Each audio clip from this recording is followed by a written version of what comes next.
Nagaan Waaqayyoo bakka jirtan maratti isiniif haa ta'u. Kun sagalee afeerraa waldaa Muluu Wangeelaa Naqamteeti.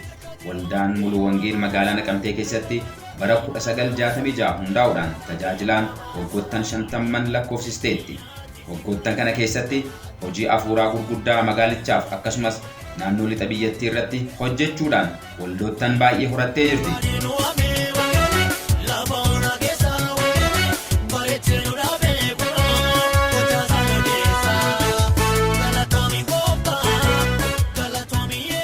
Bara kana yoo fedha Waaqayyoo ta'e waggaa 50ffaa hundeeffama ishee kabajachuuf qophiirra waan jirtuuf namoota hundumaa biyya keessaaf alaa harka bal'istee gara sagantaa kanaatti afeeraa jirti.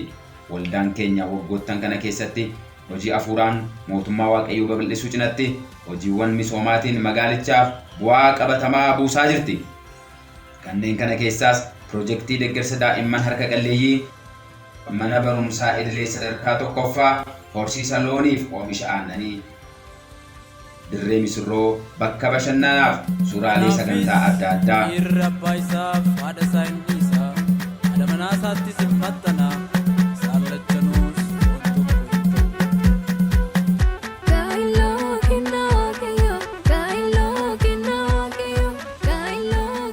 Akkasumas mana baaburaa fi dhiyeessii midhaan bittaa yeroo ta'u bitootessa 8 sagantaa baniinsaa taasisuudhaan itti fufiinsaan hanga gaafa 17tti sagantaalee adda addaa geggeessuudhaan hundeeffama waggaa 50ffaa kabajachuuf karoorfattee jirti.